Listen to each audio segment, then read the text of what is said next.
Buenos días a todos y a todas. Vamos a empezar. Bueno, ya sabéis que la conferencia de hoy se enmarca en esta semana muy significativa, la del 25 de noviembre. Se celebra el Día Internacional de la Eliminación de la Violencia contra la Mujer. Tenemos la suerte hoy de recibir a Elena González Ballinas, luego la presentaré con detalle, que nos va a exponer la conferencia Dramaturgia en clave feminista, una mirada personal. Pero antes, ya sabéis que tenemos la suerte de contar en nuestra facultad con la Cátedra de Estudios de Género. Y ha venido a contarnos la importancia, ¿no?, de celebrar este tipo de actos y conmemorar esta semana tan reseñable, María Teresa Lario, que ya sabéis que es la presidenta de la cátedra. Os dejo primero con ella.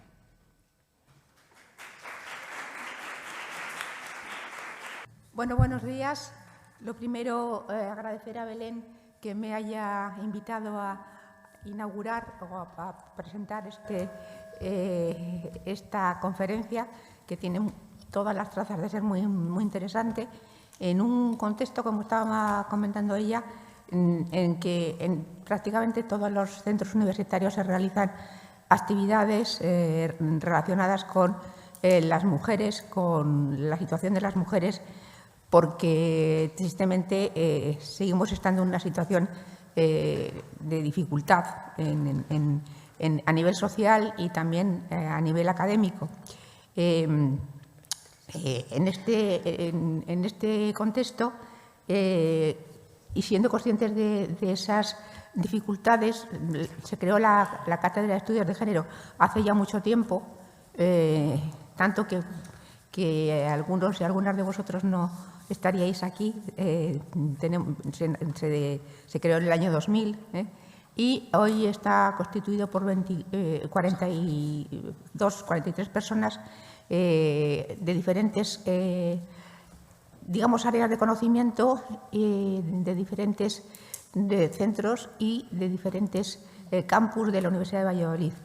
La idea era que lo que no se investigaba, lo que no tenía, digamos, carácter propiamente de investigación o de trabajo, incluso de docencia, en lo que era las áreas de conocimiento y los departamentos cotidianos, se pudiera trabajar ahí. Concretamente, en esta cátedra, que lo que hace es mirar la situación de las mujeres en los diferentes ámbitos de conocimiento.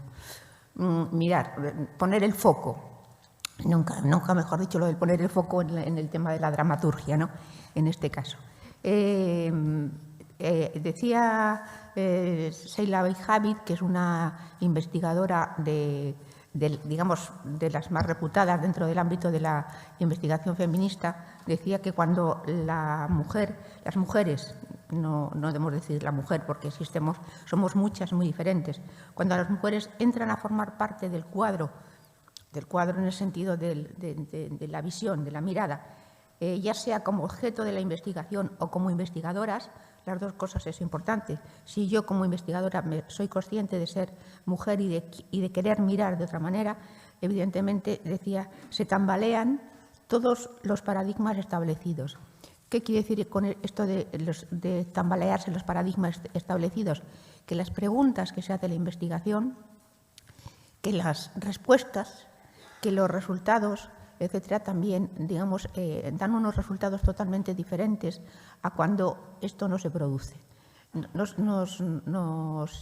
planteamos esta cuestión y ahí, por ejemplo, han salido investigaciones que van desde la enfermería hasta la medicina, por ejemplo, a la literatura, la lengua, en ciencias sociales, quizás donde más hemos trabajado, porque el núcleo de origen fueron las ciencias sociales, etcétera. Entonces, bueno, pues de algún modo nos hemos encontrado con que había un campo que todavía no sé, o sea, que queda mucho por explorar. Sabemos que estamos en una situación donde hay todavía, por lo tanto, muchas posibilidades de seguir trabajando, y yo os invito a las nuevas generaciones a incorporaros a estas líneas de investigación. No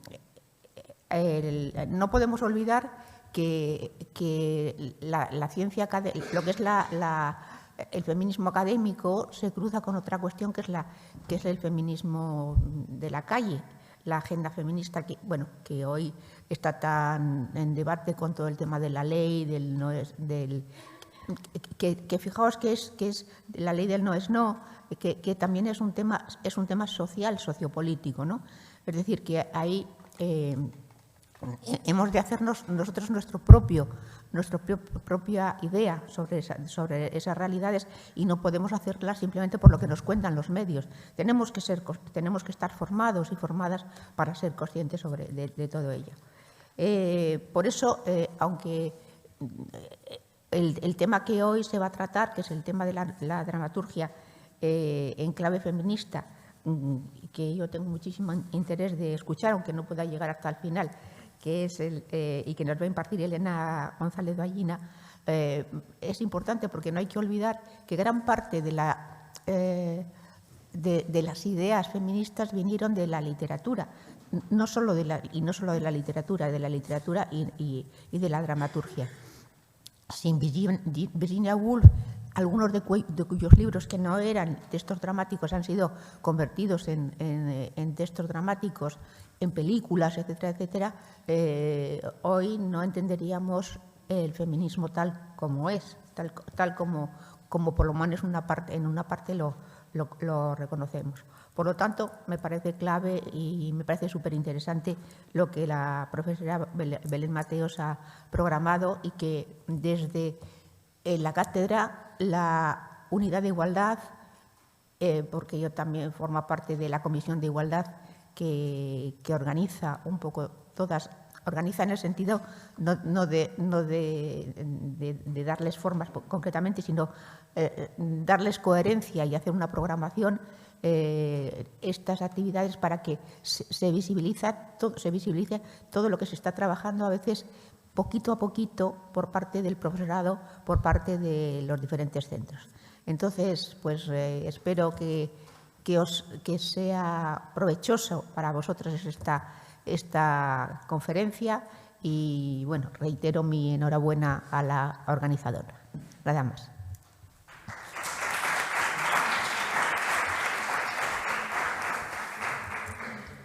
Muchas gracias.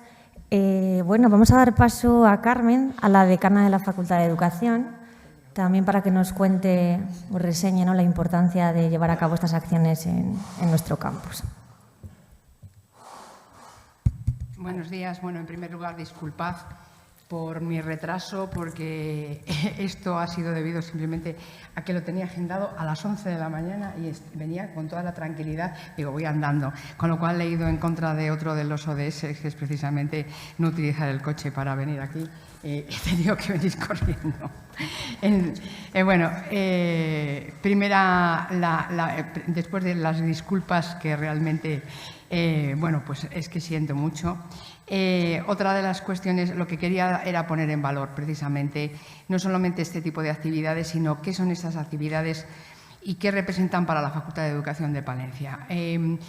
Yo me voy a remontar a nuestros inicios. Quiero que sepáis que estáis en una facultad que es pionera en estos temas.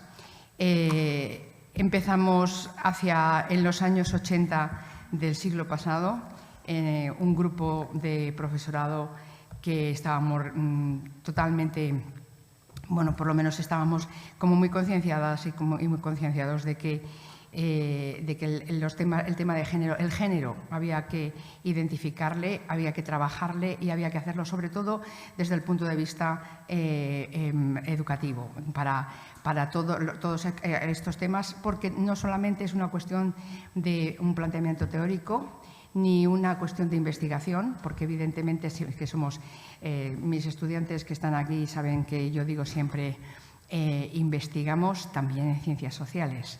somos científicas también las gentes que trabajamos en ciencias sociales.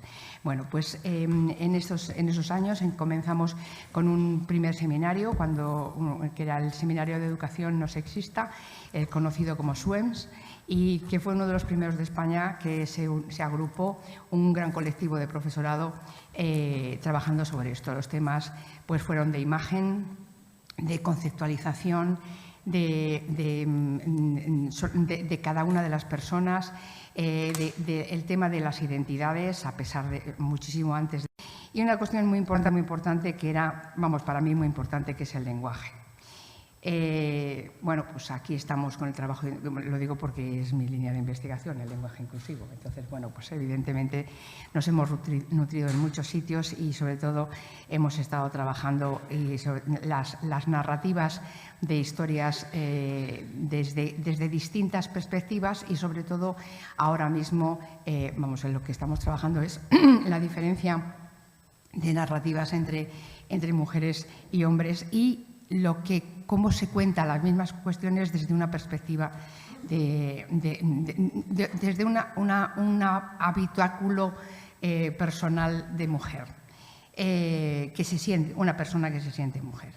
Entonces, estas cuestiones son muy importantes porque la misma situación se narra de una manera distinta, se entiende de una manera distinta y, sobre todo, se siente de una manera distinta. Bueno, una vez que nos hicimos fuertes y grandes gracias a un proyecto internacional, el SUEMS, a partir del TENET, de un proyecto internacional europeo, pasó a ser reconocido en España y a partir de ahí pues empezamos nuestra escalada meteórica y conseguimos que la Universidad de Valladolid reconociera que este tipo de estudios merecía tener una cátedra. Y en el año 2000, exactamente el año 2000, la Universidad de Valladolid creó la Cátedra de Estudios de Género. Yo no lo voy a contar porque evidentemente... No. Lo que quiero decir, a lo que voy es que el trabajo que se ha impulsado es desde la propia facultad y quiero un poco enlazando con lo poco que he oído de lo que ha dicho Teresa, es el hecho de que en la facultad, antes escuela de educación, nunca hemos dejado ningún colectivo atrás. Y no solamente nunca hemos dejado ningún colectivo atrás, sino todos nuestros esfuerzos son para pasar de la teoría a la práctica. Y por eso este tipo de acciones, este tipo de jornadas es para poneros no solamente enfrente, para escuchar lo que otras personas han trabajado, han estudiado y han concluido, sino que paséis a la acción. Y esta acción es precisamente, no solamente es escuchar, sino es saber cómo estar, saber cómo cambiamos. No es una cuestión de decir, venga, vamos a hacer algo para el 25N, vamos a hacer algo para el 8M. No son solamente esas reivindicaciones. Yo me alegro de que mis estudiantes, cada vez que están programando un curso académico, tienen en cuenta el tema de género en casi prácticamente todos sus temas, porque esto es lo que significa trabajar con una perspectiva de género. Entonces, me parece que la parte de la literatura es más que esencial, ya os he dicho antes, entre otras cosas, porque la primera reivindicación, como también ha dicho bien Teresa, es la habitación propia, tal como decía Virginia Woolf. Las mujeres, el problema que tenemos no es buscar nuestro lugar en el mundo, sino salir del sitio que nos han colocado, que es la cocina normalmente, o el cuidado de los demás, o el cuidado de los pequeños. Entonces, esto todavía sigue, siglo XXI seguimos exactamente lo mismo y estoy deseando escucharle porque, bueno, creo que vamos a tener muchos puntos de vista comunes. Muchas gracias y disculpadme.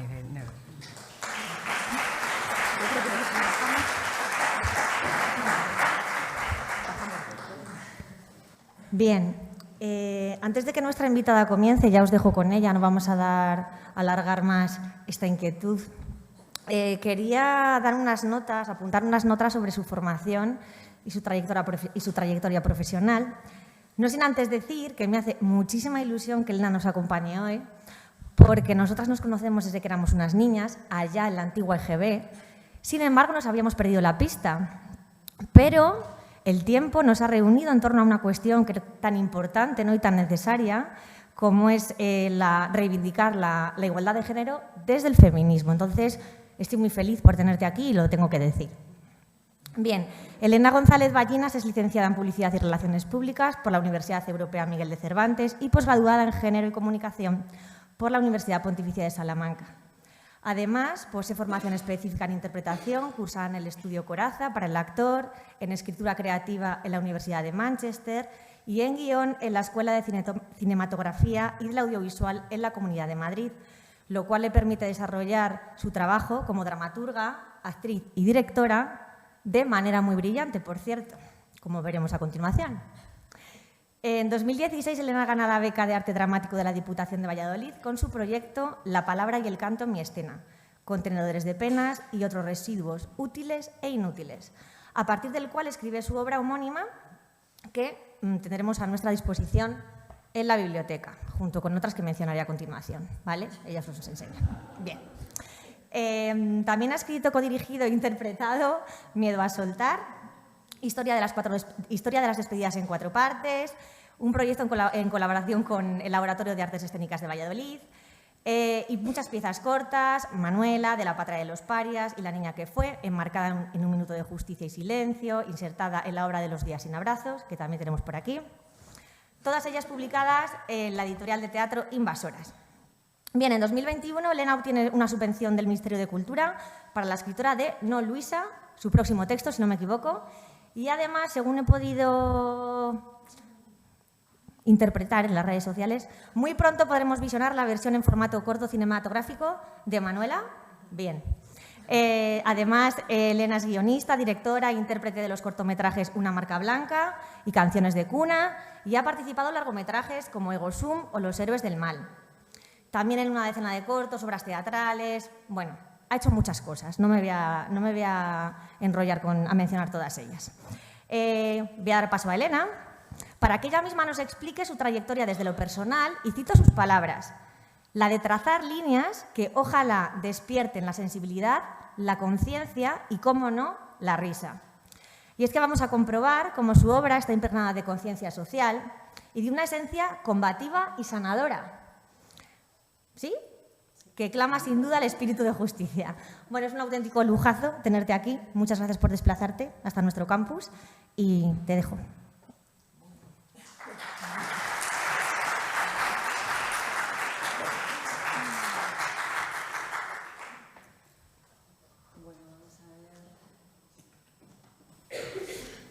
Bueno, muchísimas gracias, Belén, por la presentación. Muchas gracias por invitarme a esta conferencia estos días. Bueno, me emociona lo que dice porque es verdad. Nos conocemos de hace mucho tiempo y es verdad que para mí es muy importante encontrarnos en este lugar, ¿quién lo diría, no? Y dentro de este contexto. Vamos a ver que esto se ha adelantado y no tenía aquí. Para mí es muy importante estar aquí, en estas fechas, además, porque bueno, yo hace tiempo estuve trabajando, gracias a una beca en el Instituto de la Mujer, en el Departamento de Exposiciones e Eventos. Entonces, pues dentro del Instituto de la Mujer, pues organizábamos, yo ayudaba a organizar también el 25 de noviembre, el 8 de marzo. Entonces, para mí, estar aquí ahora como dramaturga, pues es muy importante, ¿no?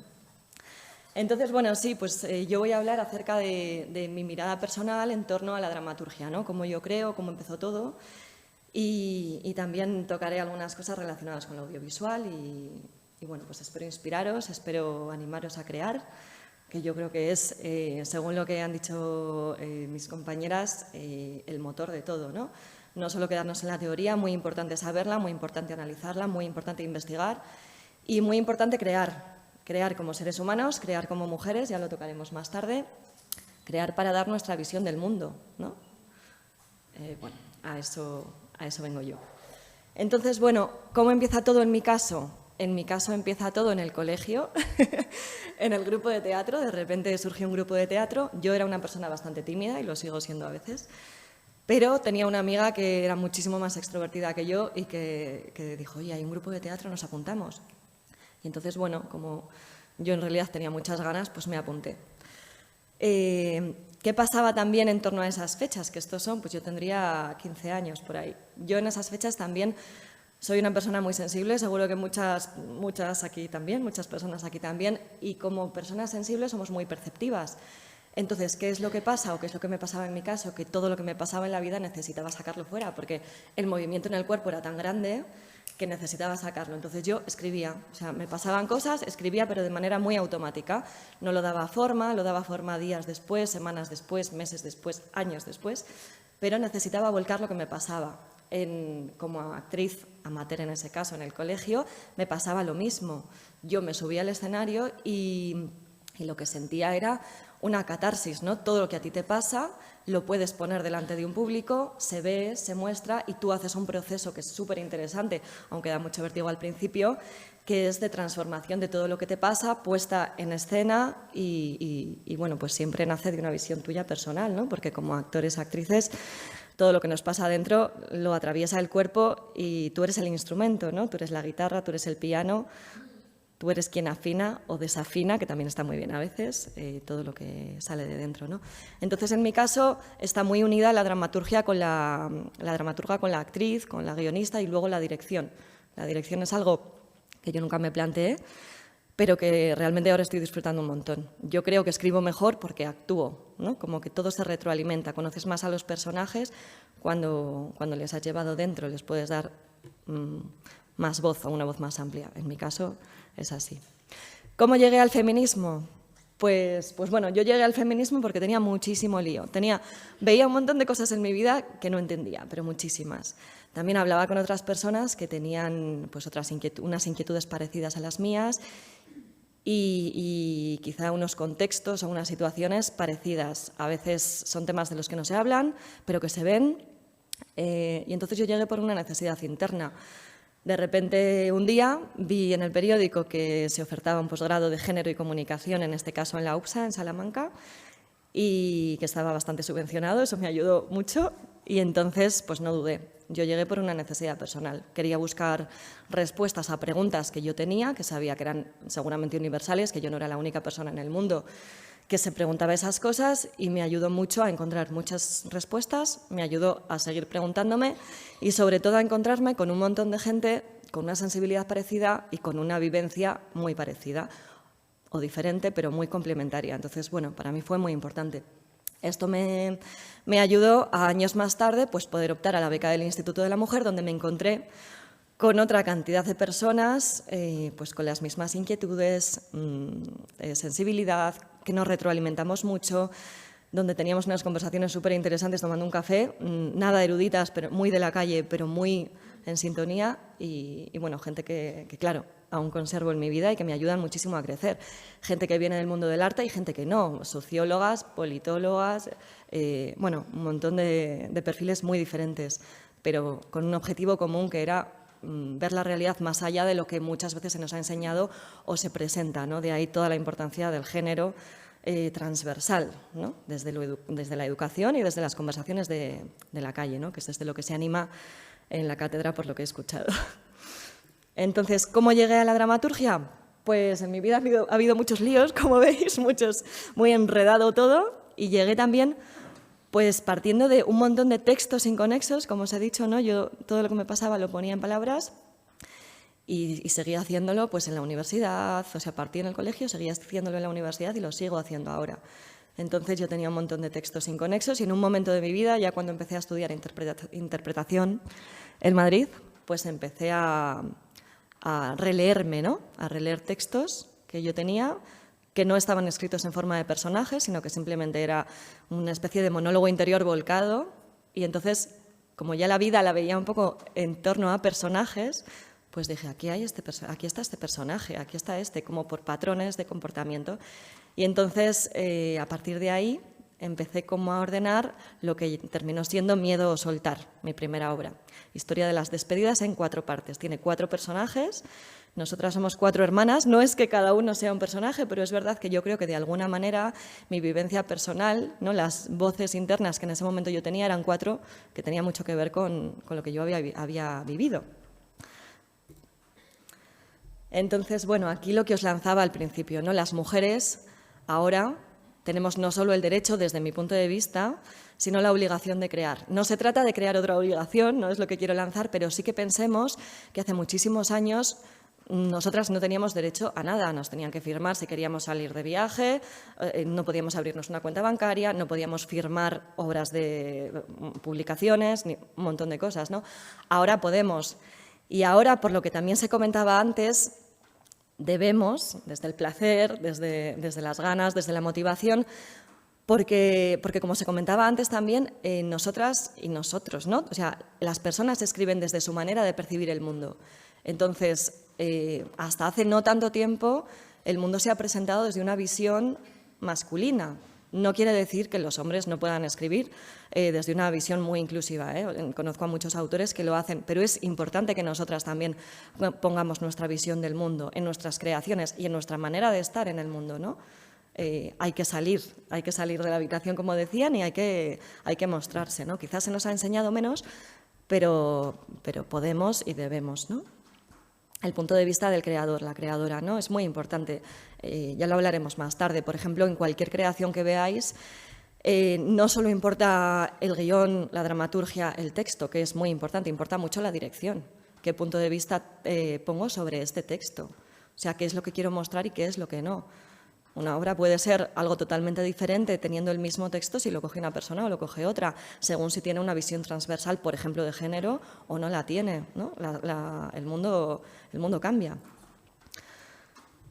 Bueno, mi manera de escribir, aquí tenéis un párrafo gigante que lo podréis leer en uno de los textos. Yo escribo mucho desde el cuerpo. ¿Eso qué quiere decir?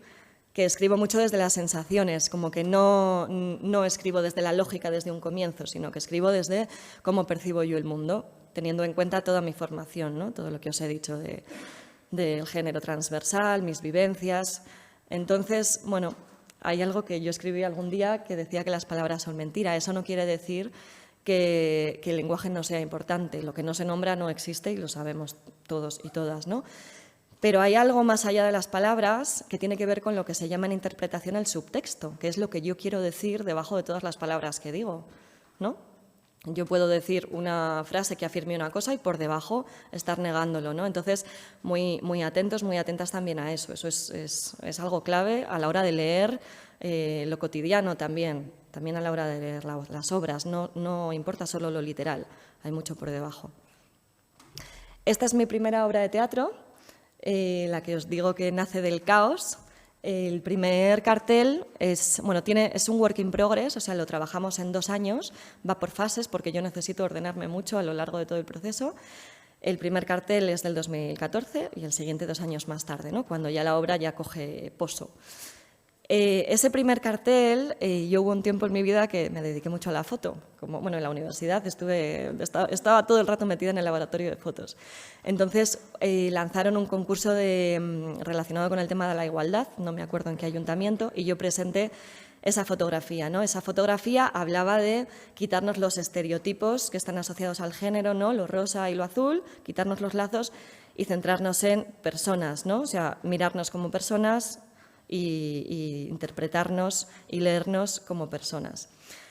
Ese fue un punto muy importante para esta obra, porque yo en esta obra necesitaba investigar qué era lo que nos pasaba como personas que sienten, que se defienden, que intentan sobrevivir, que son supervivientes en un entorno concreto con unas circunstancias concretas, pero cómo es que el espectador no vea hombres y mujeres, sino que vea solo personas. Entonces ese era mi punto de partida. Luego, cuando ya profundizamos más, pues ya nos centramos más en esas 4 sillas, que son los 4 personajes, que no tenían nombres, eran A, B, C y D, por eso de que yo necesitaba como investigar en las personas, más allá de los géneros o su condición sexual, y entonces me centraba en lo que le pasaba a cada una, ¿no? Por ejemplo, hay una silla muy bajita, que era de un personaje que se sentía siempre muy pequeño, muy pequeña. Entonces a toda la gente le miraba desde abajo, ¿no? Es una sensación que no sé si alguno reconocéis, yo he reconocido mucho en mi vida. Luego hay otro que hace como que no pasa nada, ¿no? Como que hay una silla que está coja, pero se sienta y hace como que no pasa nada, pero en el fondo se le ve un cuerpo muy tenso. Bueno, hay diferentes, ¿no? Como os digo, es mi primer proyecto como autora y como codirectora. Primero empecé como dirección y luego en la segunda fase pues me metí como actriz también porque necesitaba desarrollar un personaje que no terminaba de poder desarrollar y dije, me meto. Y entonces busqué una codirección y la verdad que fue súper bien porque fue muy bonito también en este proyecto lo multidisciplinar, ¿no? Este proyecto nacía de unos textos míos que siguieron evolucionando gracias a los actores y las actrices que formaron parte y gracias a la escenógrafa, a una artista plástica que había, a un pianista. Entre todos creamos este proyecto y tenía mucho sentido porque precisamente el proyecto habla de que lo más importante, o sea, de que el todo prevalece frente a las partes, ¿no? A, B, C y D no son nada sin A, B, C y D. Entonces, todos como artistas éramos más allá que yo como persona individual que había escrito el inicio de algo que luego se fue desarrollando, ¿no? Estuvimos en Valladolid, en el Lava y luego en Madrid.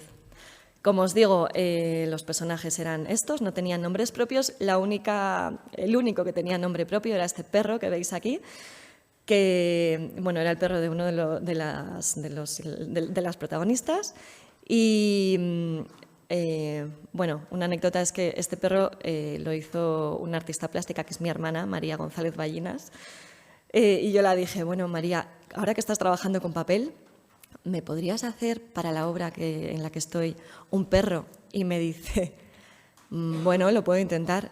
¿Qué raza? Y digo, ¿puedo elegir la raza de verdad? Entonces, bueno, me hizo ahí un pastor alemán, una especie de pastor alemán. Este perro se llamaba Nacho, era el único que tenía nombre. Yo quería hablar de personas que les pasan cosas, no quería hablar de otra cosa. En una segunda fase, bueno, os voy a enseñar una cosa. Esto es un vídeo del work in progress, o sea, el proceso en el Lava, cuando empezamos, en los inicios. Aquí hay una publicidad, que ahora saltamos. Aquí. Entonces, bueno, vamos a ver. Como podéis ver aquí, en un inicio eran 3 actrices, un actor, todos igualados. Intentamos igualar mucho desde el vestuario, ¿no? Crear cuerpos, o sea, que la forma no se interpretara debajo del vestuario, ¿no? Como intentar unificar desde ahí. En este momento yo trabajaba mucho como con la infancia, entonces les puse con pantalón corto, con camisetas de manga corta y todos en oscuro, todos muy neutros. Voy a subir para que les escuchéis un poco. Allá, sí. Nada, os comento, este es el vídeo del Work in Progress que hicimos en el Lava, ¿no? O sea, es el comienzo del ensayo, o sea, de la creación del proyecto, ¿vale? Entonces, aquí vais a escuchar, ahora sí, Al intentar buscar el miedo del personaje o la base de dónde viene, ¿cómo te encuentras tú? O sea, al final te encuentras cara a cara con los miedos del personaje y los tuyos, que a veces se mezclan, y cómo gestionar todo eso. Ha sido muy interesante, ejercicios que hemos llevado, viajes sobre todo, que de una progresión que parece que no vas a llegar a ningún sitio y cuando menos lo crees, encuentras ahí esa pequeña situación. De hecho hicimos trabajo con objetos. Primero la investigación empezó de tus propios objetos y luego los objetos del personaje como vehículo para adentrarte en el personaje. Entonces partió todo de nosotros. O sea, fuimos nosotros al personaje que tengo yo de él y desde ahí definir cómo era él, desde los propios objetos. Muchos los tenemos Sí, porque muchos objetos de los que utilizábamos en el ejercicio, algunos pues se iban metiendo ya en la obra y se iban utilizando. Porque en parte como que de lo que habla la obra en el fondo lo tiene todo el mundo. En plan todo el mundo tiene secretos, todo el mundo le ha pasado algo que le ha marcado y que lleva acarreando durante muchos años o mucho tiempo. Hay gente que menos, gente que más, pero todos tenemos algo que nos ha marcado de alguna forma y que según eso pues vamos cambiando nuestra forma de ser. Yo rescato, a propósito de lo que dices, la forma de encontrar eso y encontrarnos. Ha sido realmente interesante el proceso de cómo estos 4 personajes se encuentran, conviven, el absurdo de tener situaciones que discutes que dices, y no tienen ningún sentido, pero tú lo vives como si fuera lo más importante que hay. Bueno, por aquí va la cosa, ¿no? Para que os hagáis una idea. Es un vídeo muy largo, le tenéis en internet colgado, podéis verle si os interesa. Vamos a ver. Aquí voy para el otro lado. Entonces, bueno, pues en una segunda fase, como os decía, en una segunda... A ver, aquí. En una segunda fase, pues me encuentro pues con que vuelvo a rehacer el casting en determinados papeles, pues por este tema de lo artístico, ¿no? Que estamos en muchos proyectos a la vez, entonces a veces no cuadran los tiempos. Y yo decido meterme en uno de los personajes para seguir desarrollándolo. Entonces terminamos 4 mujeres y otra vez vuelvo como a intentar unificar desde el vestuario, ¿no? Como con los monos, como intentar crear que los cuerpos queden lo menos diferenciados, o sea, diferenciados en lo que significa de cómo yo veo el mundo, cómo cada personaje veía el mundo, pero intentar estandarizar un poco desde ahí.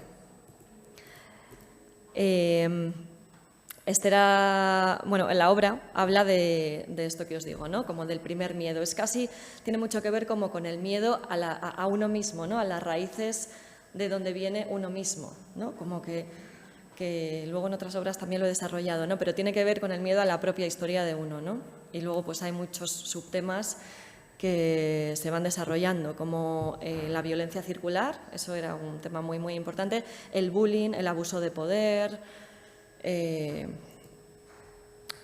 y al final pues tenía mucho que ver con la guerra contra uno mismo, reflejada mucho afuera, y la necesidad de descanso, ¿no? De encontrar la paz, de rendirte, Había una dirección que tenía mucho que ver con lo metafórico, con el teatro del absurdo, ¿no? Terminábamos como en situaciones que dices, ¿cómo puede estar? Hay una escena, por ejemplo, que están discutiendo los 4 personajes por si unas bragas son blancas o se han quedado amarillas. Y eso es lo más importante de su vida en ese momento. Y es así. O en otro momento también una escena muy absurda, pero que en el fondo, debajo, hay muchísimo dolores, no se ha tirado la basura. ¿Quién ha dejado toda esta porquería aquí dentro? Y es muy importante, y cada personaje, desde su manera de ver el mundo y lo que está proyectando en esa basura, pues evoluciona en esa escena de una manera o de otra, ¿no?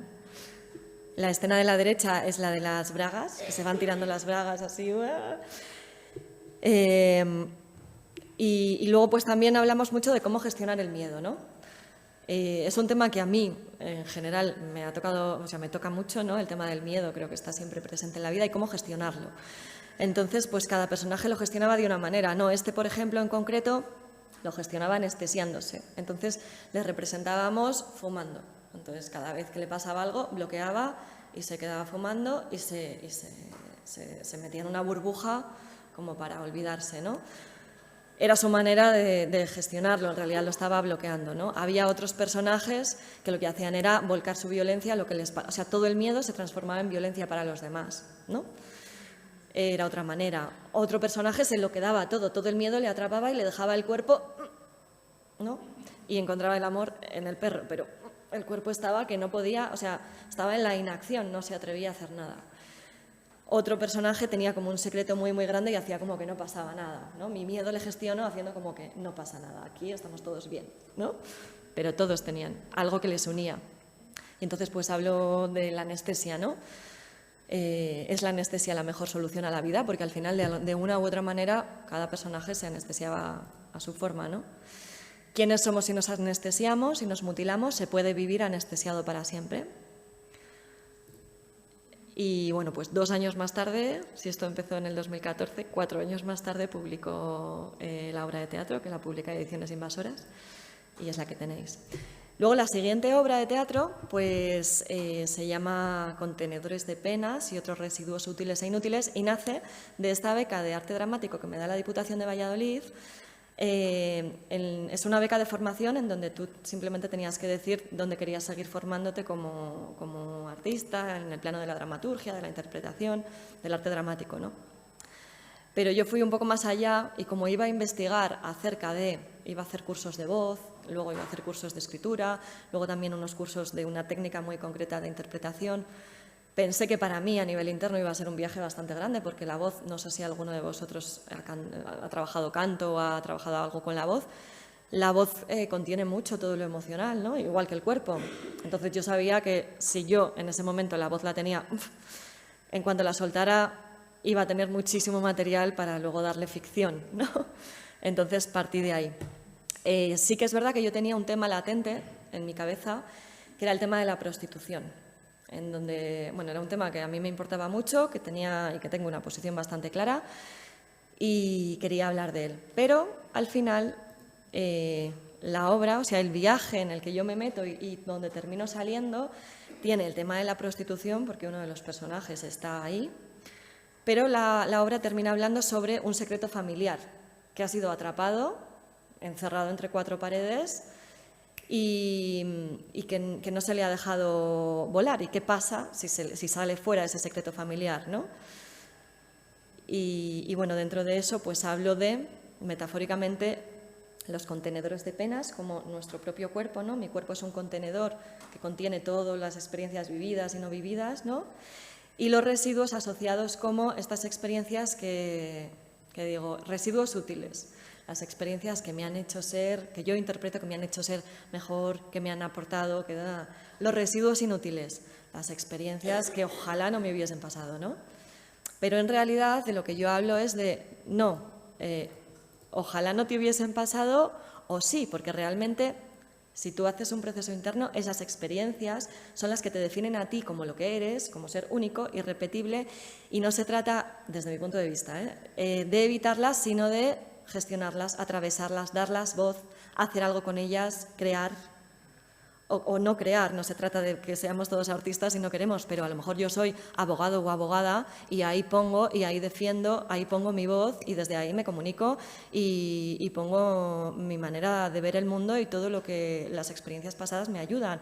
O me dedico a la docencia o me dedico a la investigación, a muchas cosas, pero desde ahí yo con lo que soy, con lo que he vivido, desde ahí tengo la fuerza y la característica concreta y esencial que me hace ser a mí lo que soy, como para presentarme al mundo con todo lo que soy, ¿no? Se trata de coger fuerza en todos los puntos, los que considero débiles y los que considero fuertes, pero ninguno es débil o fuerte. Es el punto de vista que yo pongo sobre lo que a mí me pasa, ¿no? Entonces, bueno, pues hablo sobre esto que os digo, los secretos familiares, lo no nombrado, el abuso en la infancia, la prostitución. Y bueno, en esta entrevista pues hablaba de esto, ¿no? De poner palabra y nombrar. Muchas veces hay muchísimos temas que se transforman en tabú dentro de las casas y precisamente lo más importante es hablarlo, encontrar gente que esté en tu línea, gente que no esté en tu línea, pero con la que también puedas hablarlo y sacarlo fuera. Hay que sacarlo fuera, cada uno a su manera. Hay muchos espacios más concretos, más íntimos, cada uno en su proceso, pero hay que sacarlo porque si no se transforma en otras cosas, ¿no? En esta obra sí que yo trabajé pues, con una mujer con una edad concreta, un hombre con una edad concreta, mujer inmigrante, periodista, sobrina. O sea, no trabajé con A, B, C y D. Me venían los personajes así y entonces así les escribí. Luego tuve una experiencia, gracias a esta beca, en la Escuela de Cine de Cuba y entonces los personajes que veis después tienen que ver con esa experiencia, ¿no? Ficcionada, pero tienen mucho que ver por eso tienen nacionalidades diferentes. Al final, la vida de uno atraviesa todo, la mirada de uno atraviesa la creación de uno, ¿no? ¿De qué crees que está hecho tu contenedor? ¿Cómo reciclar los residuos? Y luego esto que os comentaba, ¿no? Es algo que no debía haberme ocurrido. Esto que a veces nos decimos, pero que en realidad hay que reformularse desde mi punto de vista. Más tarde, la Ediciones Invasoras Teatro me propone escribir una pieza corta dentro de esta publicación que se llama La patria de los parias, que habla sobre trabajos esclavizantes del siglo XXI. Entonces, como os decía, ¿no? El punto de vista de uno. Yo la vida siempre la veo atravesada con toda la perspectiva de género en la medida de mis conocimientos y desde mi punto de vista del mundo, ¿no? Entonces, pues yo, en cuanto me hablaron de trabajos esclavizantes, me vino el tema de las cadenas globales de cuidados. Así que no tuve ni que pensarlo. Entonces me puse a crear, bueno, supongo que todos sabéis de lo que hablo, ¿no? Como estas mujeres que tienen a su familia en general, bueno, en otro país diferente, pero muchas parten de Sudamérica, dejan a su familia, a sus madres, a sus hijos, a todo su entorno y se vienen, en este caso, en el caso de la obra, a España, a nuestra casa, a cuidar de nuestra familia, de nuestros hijos. Estas son cadenas que se producen en la mayoría de las ocasiones entre mujeres, ¿no? Nosotras, mujeres occidentales, emancipadas, trabajadoras igual que ellas, pero con una necesidad de emancipación, al final terminamos dentro de una cadena que coge a otra mujer y la trae, ¿no? Entonces, lo que yo hablo no es que dé una solución, a mí no me gusta dar soluciones, pero sí lo presento, ¿no? Dos mujeres enfrentadas, unidas por la madre de una de ellas, que es a quien se cuida, y planteo preguntas, ¿no? Las uno en la misma soledad, porque al final el personaje de Mariana pues la creo como una mujer muy centrada en su trabajo, con mucho éxito laboral, pero al final con mucha soledad de fondo, por cosas que también la pasan, ya lo leeréis. Pero al final es eso, a estos personajes les une la soledad y las cadenas de cuidados. Esta es la sinopsis, que os la he contado un poco por encima. Y bueno, pues las preguntas pueden ser muchas, entre ellas, ¿por qué las cadenas de cuidados se establecen de nuevo entre mujeres, mayoritariamente, ¿no? Eso es algo que tenemos que reflexionar mucho acerca del cuidado, ¿no? De cómo cuidamos y de cómo nos cuidamos a nosotros. También sabéis que el feminismo actualmente es muy claro y hay mucha gente hablando de esto. Tiene mucho que ver también con el tema de la ecología, ¿no? El cuidado también del entorno y es importante. Pero hay que verlo en su justa medida todo, ¿no? O sea, hay que analizar muy bien el cuidado, el tema del cuidado. Hay que leer mucho, yo también. Somos mujeres, nos tenemos que cuidar, ¿cómo lo hacemos? Esto también, por supuesto, hay que llevarlo a personas y a la humanidad, ¿no? Pero en este caso concreto, las cadenas globales de cuidados, como os digo, son entre mujeres. Entonces, bueno, esto es un adelanto. Yo, pues el año pasado decidí que esa pieza podía tener bastante recorrido en un cortometraje y que me apetecía bastante. Entonces,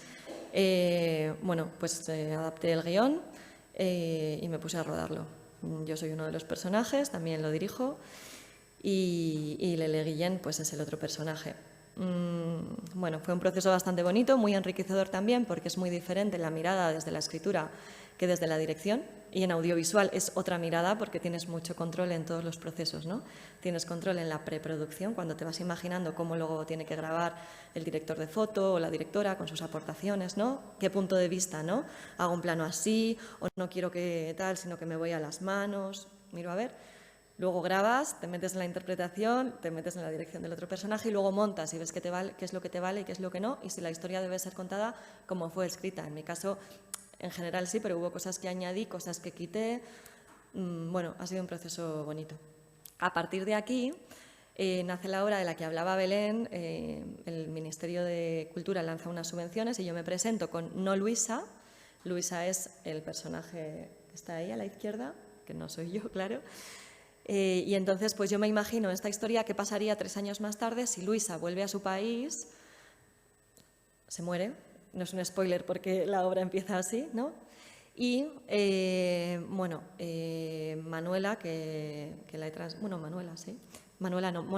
Mónica, que se llamaba Mariana, pero la transformé en Mónica por temas de guión, pues está en su casa, ya está en un momento vital en el que el trabajo para ella no lo es todo, el éxito ya ha tocado techo y ya no la realiza, o sea, no la supone una catarsis ni nada en su vida, es como que ahí ha sentido un vacío muy grande.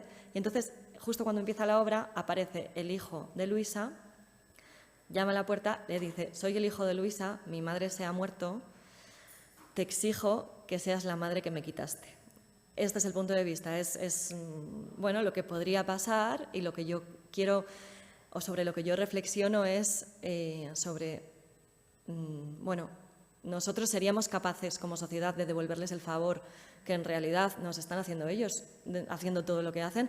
Es cierto que ellos también lo hacen porque lo necesitan, hay una remuneración económica, pero hay muchísima renuncia a nivel personal. Entonces, creo que también hay que darle una vuelta a eso como sociedad. Y eso es lo que planteo en forma de monólogo. También Ediciones Invasoras me propone escribir una pieza corta, muy corta, de 1 minuto, en este libro, 1 minuto de justicia. Entonces escribo La niña que fue, que tenéis aquí el texto. Y si queréis, pues lo podemos leer porque es nada, 1 minuto. Entonces dice así: pregúntale a la niña que fue. Pregúntale a la niña que fue si la ves. Pregúntale a la niña que fue si la ves, si le duele. Pregúntale a la niña que fue si la ves, si le duele, ¿por qué le duele? Pregúntale a la niña que fue si la ves, si le duele, por qué le duele, si es posible olvidar. Pregúntale a la niña que fue si la ves, si le duele, por qué le duele, si es posible olvidar a quien va a dormir a su lado a partir de ahora y por ley. Pregúntale a la niña que fue si la ves, si le duele, por qué le duele, si es posible olvidar a quien va a dormir a su lado a partir de ahora y por ley y ayer le compraba caramelos. Pregúntale a la niña que fue si la ves, si le duele, porque le duele, si es posible olvidar a quien va a dormir a partir de ahora a su lado por ley y ayer le compraba caramelos después de haberle quitado la respiración a besos. La niña que fue se ha quedado muda. Este texto nace de, bueno, no sé si vosotros lo escuchasteis en las noticias, no me acuerdo en qué país del mundo, pero bueno, un país en el que los derechos de las mujeres se respetan bastante poco, aunque aquí tenemos también mucho que hacer, pero ahí está contextualizado. Se empezó a, bueno, se le valoraba la opción de si una persona, que normalmente era un hombre, violaba a una niña menor, en el caso de que luego esta persona se casase con ella, podría ser dejado de ser considerado violación, porque ya estaba dentro de un contexto de matrimonio. Entonces yo leí eso, o sea, yo escuché eso y dije, ¿esto cómo se puede ni siquiera pensar? Luego no salió, pero es como, ¿cómo puede esto ni siquiera plantearse, ¿no? Entonces escribí, dentro del contexto Un minuto de justicia, pues eso es lo que yo tenía en la cabeza y a dónde fui, ¿no? No, la niña que fue, pues porque ya nunca más es niña después de esa experiencia, ¿no? De los días sin abrazos es otra propuesta de Ediciones Invasoras, que es una editorial que de verdad tenéis que conocer porque la persona que lo mueve, que es Julio Fernández Peláez, tiene muchísima iniciativa, está todo el rato proponiendo cosas. Entonces, bueno, se escribe durante el confinamiento, son 25 obras de teatro en confinamiento. Ahí yo estaba, como mucha gente, pues con una necesidad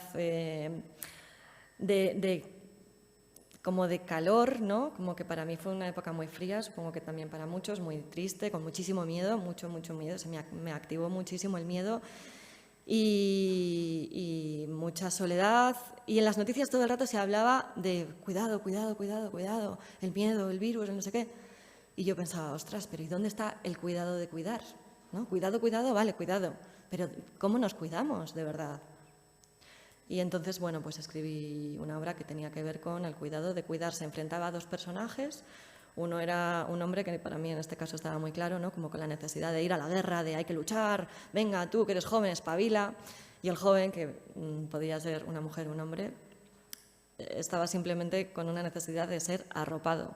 O sea, de yo no necesito que me digas cómo ir a la guerra, es que a lo mejor no quiero, ¿no? Por ahí va la cosa.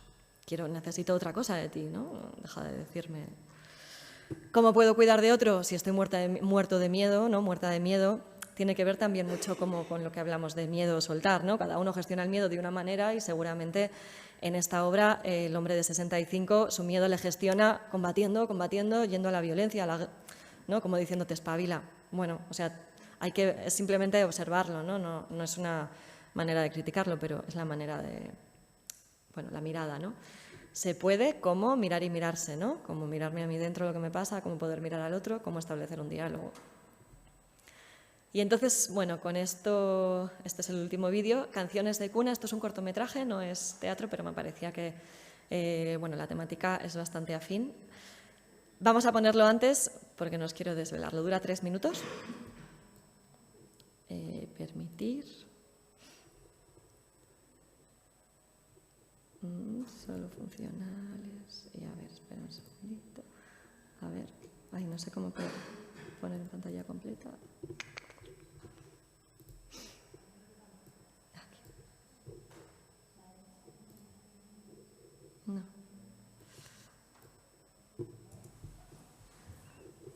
Sí, igual no me aclaro, Belén. Tengo que aceptar a lo mejor las cookies. Aquí. A ver, vale. Entonces, va. ¿Qué pasa? Ay. Vale. Digo, ¿por qué hacen ese sonido? Vale, pues ya está, ¿no? Aquí va. Bien.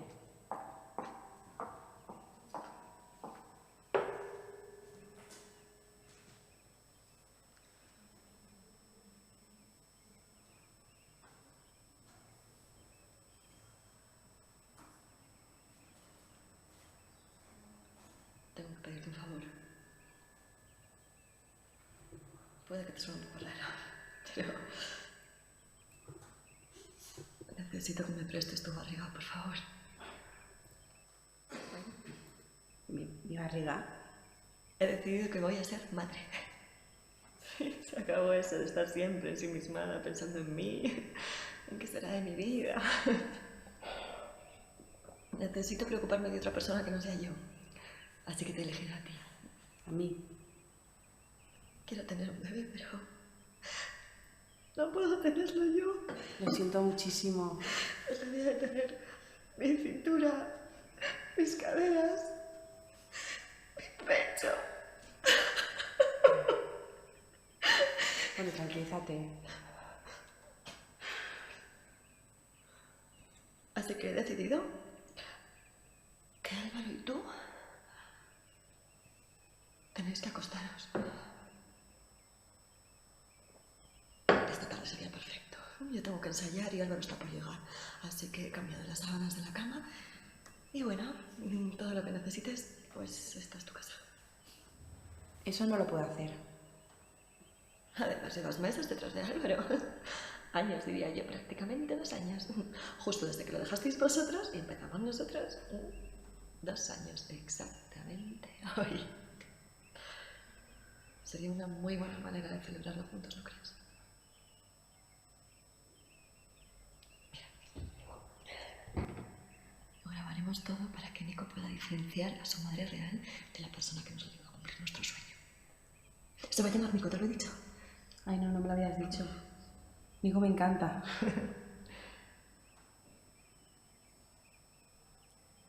Bueno, ¿qué? ¿Nos ayudas? Solo tienes que firmar aquí. Para que luego no haya lío, ya sabes.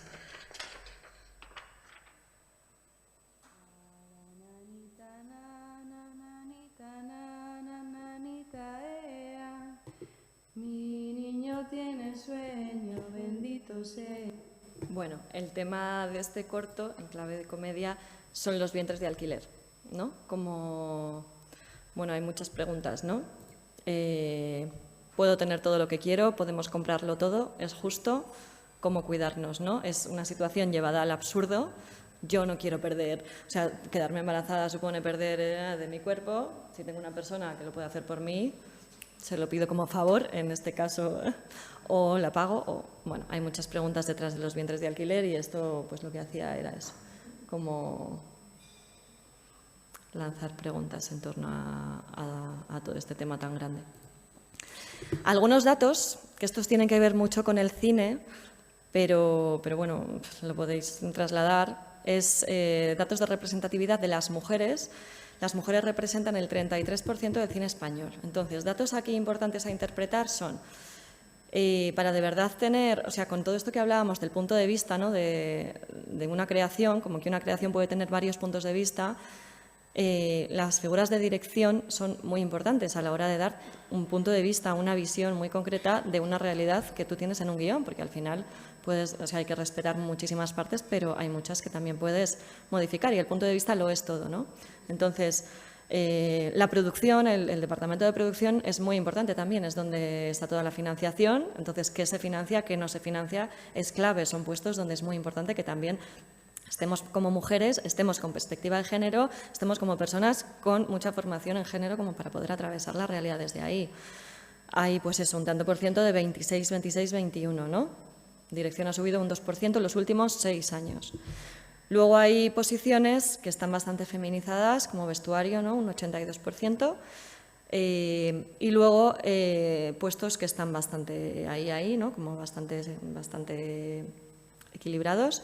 Dirección de producción, dirección artística. Bueno, datos interesantes, los costes medios de las películas dirigidas por mujeres son la mitad de los dirigidos por hombres. ¿Es porque prefieren gastarse menos o es porque tienen menos dinero de verdad y se van con eso? ¿Es porque se lanzan con menos dinero o es porque se les da menos dinero? Hay muchas preguntas también ahí. Y luego los personajes principales interpretados en el cine mundial entre 2002 y 2021, pues tenéis estos porcentajes, ¿no? Actualmente 35 frente a 65. En el 2002, 27, 73. Todavía nos queda muchísimo por hacer, ¿no? Esto se ve un montón, lo comentan un montón de actrices que trabajan muchísimo, que sus compañeros tienen como un montón de guiones para elegir qué película elijo hacer y ellas tienen mucho menos, ¿no? Es una cuestión también de escribir, por eso es muy importante escribir también personajes femeninos. Muchas directoras de casting también están haciendo, pero claro, con papeles pequeñitos, dicen, pues un papel que me ponen de un médico, pero que es un reparto muy pequeñito, le transformo en mujer para dar más cabida, porque también, como os podéis imaginar, hay un techo en torno a la edad también, de las mujeres sobre todo, ¿no? Los hombres a partir de una edad siguen teniendo personajes bastante interesantes, las mujeres a partir de una edad, pues no. Entonces, bueno, hay mucho trabajo por hacer, así que os animo a todos y a todas. Claves que yo considero importantes, o que a mí me gustaría que os quedaseis con ellas, que tanto escribir como leer es un proceso de búsqueda interna. Yo me busco en el texto de otro, me busco en mi propio texto. Es como una reformulación concreta, continua, ¿no? Me encuentro contigo, me encuentro en mí, las dos cosas. Cuanto más amplia sea mi mirada, más podré ver. Por eso la importancia de que el género sea transversal, de que tengamos una perspectiva de género, porque si no, nos estamos perdiendo la mitad de todo lo que ocurre en el mundo. Entonces, bueno, muy importante.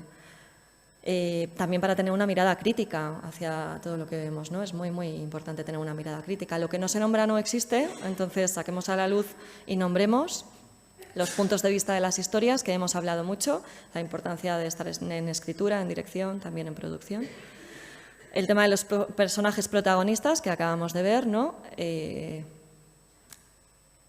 Yo de verdad creo que cuando tú tienes una formación en género, no tienes que hacer nada. O sea, yo cuando he escrito, no he escrito, voy a escribir una historia que tenga 2 personajes femeninos y luego lo voy a dirigir yo, lo voy a escribir yo, lo voy a todo yo, porque quiero que esté lleno de mujeres. No, o sea, es que a mí me sale sola. O sea, mi imaginario va con estos temas que os he comentado porque estoy en eso en la vida, ¿no? Y los personajes, pues en el primero no quería quería hablar de personas y ni hombres ni mujeres, personas, ni orientación sexual ni nada, porque mi cabeza estaba en esa búsqueda. Entonces, por eso es importante pues investigar, crear, formarse dentro de este campo, ¿no? Como para ampliar.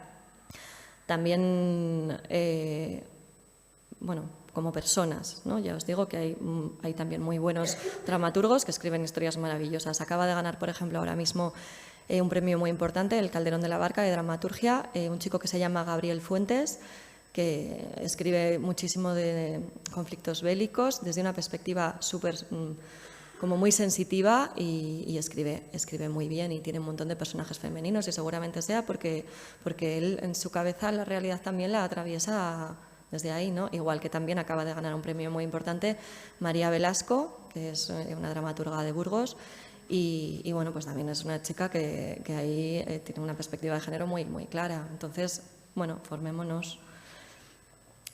La importancia de la educación, que es lo que estaba diciendo ahora, ¿no? Tener una mirada transversal de género. Entonces, nada, muchas gracias. Este es mi correo electrónico para lo que necesitéis, lo que queráis decirme, cualquier cosa, ahí estoy, escribidme, me hará mucha ilusión. Si no os contesto, a lo mejor me ha llegado a no deseado, podéis contactarme también por redes sociales, o sea, espero que no, pero a veces pasa. En contextoteatral.es, ahí es donde está mi trabajo mi trabajo como dramaturga, también está el de otros muchos autores y autoras. También, bueno, os quería enseñar esta página porque es interesante, es donde yo también estoy representada, porque, bueno, aquí tenéis a todos los autoras y autores y aquí tenéis separatas de estos autores y autoras. Tenéis separatas concretas, separadas por personajes, por temática, por un tema a trabajar o conflicto a trabajar. Y también, si os interesa la separata, si os interesa el autor o la autora, les podéis escribir, tenéis un contacto y les podéis pedir la obra. Ellos tienen la posibilidad de enviárosla o no, pero en general se envía. O sea, normalmente pues es bueno que digáis, pues me interesa para esto, para lo otro, te presentas, ¿no? Pero a mí me han escrito muchas veces y siempre la he pasado. Entonces, están casi todos los dramaturgos ahora mismo que están trabajando y que tienen cosas interesantes están en esta web. Así que, bueno, aquí tenéis, bueno, no os lo voy a enseñar, no voy a perder más tiempo, pero es una muy buena web. Y nada más. Cualquier pregunta, estoy abierta. Muchas gracias por invitarme.